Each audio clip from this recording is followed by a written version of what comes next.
Hello everyone. Right, so I was going to give it a night and just go to the gym without doing another video, but I just feel like I may as well do another one because the last video was quite short, so I may as well just do as much as I can here, and then where I feel like it's gone on too long, then I'll just end the video, do another one tomorrow, something like that. So cool.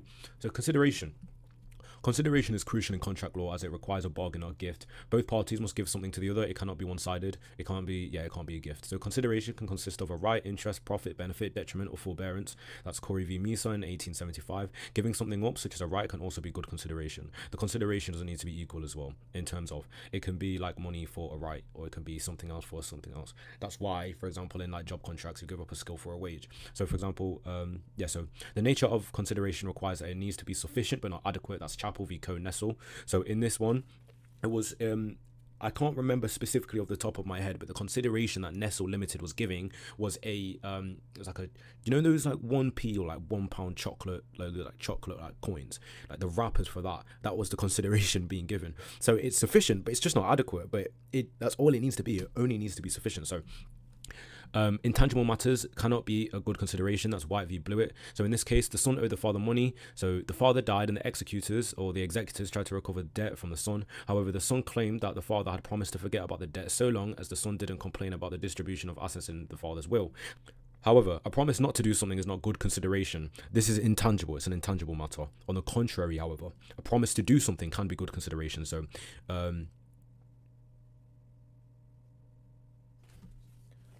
that is not White v. Blewett. Hold on a second.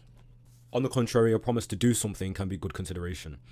On the contrary, a promise to do something can be good consideration. So that's Ward v. Byham. A promise to keep a child well looked after and happy, from a mother to a father for regular financial contributions from father to mother. So the father stops paying and claims the mother is doing no more than what she's obliged to do. However, the father was ordered to keep giving the financial aid. I'm pretty sure it was only like £1, something like that though.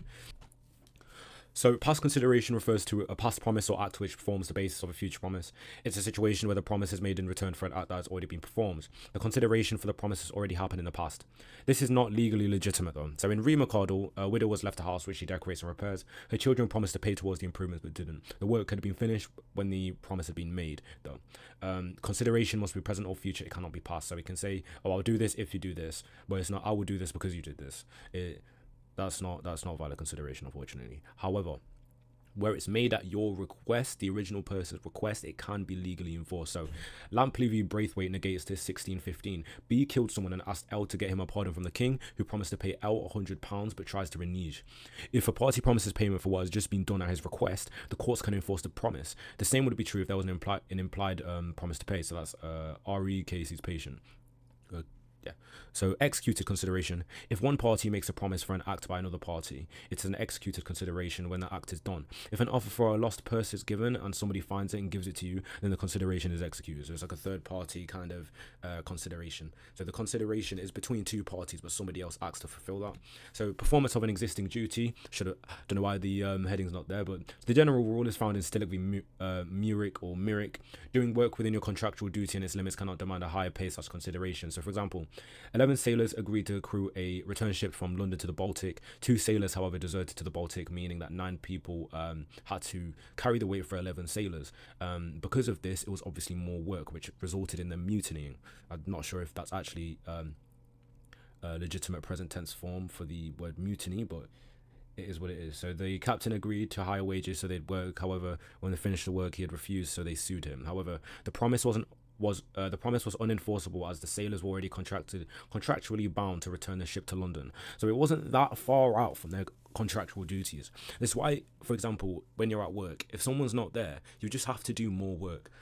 That's within your contract, and you're contractually bound to do that. However, if you normally had, let's say, 15 people and it was just 2 of you there and you had to pull the weight for 15 people for an extended period of time, you might be able to get away with suing the company for an extended period of time though. So if you were to do it for like a week or 2 or more, then you of course you demand more pay because that goes beyond the limit. So you see that in Hartley v. Ponsonby. An exception to the rule arises where a contractual duty is exceeded. So similar to the earlier case, 17 out of 36 crew deserted, meaning that sailors would have to double the work. This significantly exceeded the existing contractual duty and therefore represented good consideration for the promise of extra pay. So A contractual duty owed to a third party may allow for such a consideration to be used twice. That's Scotts v. Pegg. Shadwell v. Shadwell supports this. The ruling in Williams v. Roffey is an additional exception. Where there is a practical benefit to a party, then good consideration is acceptance. So, for example, if somebody is repairing your kitchen, for example, or if somebody is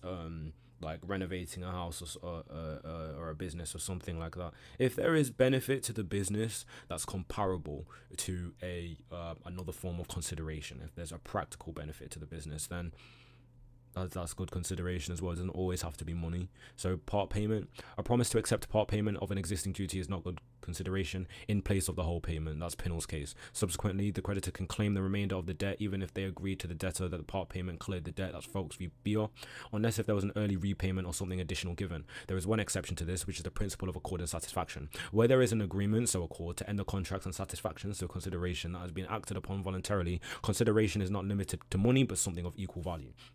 So, privity of contract refers to the concept that only those who are party to a contract can enforce it. Only those who are party to a contract can benefit from it. Remember, more than two parties can be parties to a contract. The general rule is from Dunlop v. Selfridge. So Dunlop sold tyres to Doing Co., who are wholesalers. Do expressly agreed in the contract that Dunlop could fix the lowest price at which they could sell the tyre and promise not to sell below that price. Do also agreed to insist on the same terms from customers to who they resold the tyres. Selfridge, however, broke the pricing agreement and sold the tyres at discount prices. Dunlop sued Selfridge.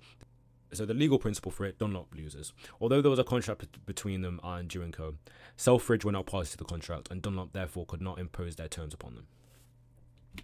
So the common law, case law has established some exceptions to the general rules that only those who are parties to a contract can enforce, only those who are parties to a contract can benefit from it. Exception 1, collateral contracts, and that's in Shanklin POV Dettel Products. Shanklin entered a contract painting contractors to paint their pier, having been assured by Dettel, the paint manufacturer, that their paint would last for 7 years without deterioration. Paint peeled within 3 months though, so they got scammed basically. Shanklin couldn't sue the painters who had carried out the job professionally and completed their side of the contract, therefore they went to sue Dettel. Shanklin won. Although not a party to the contract between Dettel and the painters, it was held that a collateral contract had arisen from their promise as to the suitability of the paint. So exception 2, agency.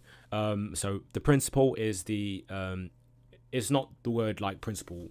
The principal is a person who is the party on behalf of the contract being made and who receives the benefit under the contract. So, for example, Paul Pogba is a football player or soccer player from America.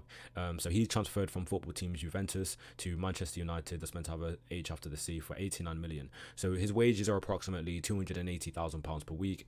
The agent, however, is a party to the contract with a third party. The agent has a direct contractual relationship with the third party, but is making the contract on behalf of the principal and not on his own behalf. Sorry. So in Paul Pogba's case, it's Mino Raiola, that's Paul Pogba's agent. The third party, however, the third party enters into the contract with the agent. The rules of the agency provides that there is no contractual relationship with the agent. Instead, the principal is bound by the contractual relationship with the third party, which has been entered into by the agent on his behalf. So the third party in this case is Manchester United. So a simple explanation of privity of contract may be required. You can try and do this explanation. This is an activity that my old law teacher, shout out Vicky, that we did to try and make a definition of privity of contract without using the words enforced party, expressly identified, collateral, behalf, and bound. I did not do an example. I am lazy. So, exception 3 to the rule is where the contract is involving restrictive covenants, as seen in Talk v. Moxey 1848. Talk owned land that he sold with an express promise that it would not be used for property development. However, the land was resold several times subject to the same undertaking. Moxey eventually bought the land and intended to build on it despite knowing of the restriction. Talk intended to seek an injunction to stop Moxey. The legal principle, Talk was successful. An injunction was granted to enforce the original agreement between Talk and the first purchaser of the land, or even though Moxey had not been party to that agreement. Consideration must move from the promise. That's Tweddle v. Atkinson, 1861. The father of the bride entered an agreement with the father of the groom that they would each pay the couple a sum of money. The father of the bride died without having been paid. The father of the groom also died, so they were unable to sue on the agreement. The groom made a claim against the executor of the will, however. The groom's entitlement to enforce the contract was void, as he was not party to the agreement or the contract, and the consideration did not move from him. Contract terms. I think I'm going to stop here. Contract terms is where it gets long, really long. So I'll do that tomorrow. This is where misrepresentation and economic duress will come in as well. I'll do both, technically all 3 or 4 topics tomorrow. But yeah, it's quite long. It's quite a jarring contrast. for me to, you know, do it right now. So yeah, I'll do it tomorrow. So yeah, stay tuned though. I definitely will upload it tomorrow, so turn push notifications on or whatever. I'm not gonna be like one of those begs who starts going like and subscribe to the video, but if you want to do that, then go ahead. So but yeah, thanks for watching. Appreciate it.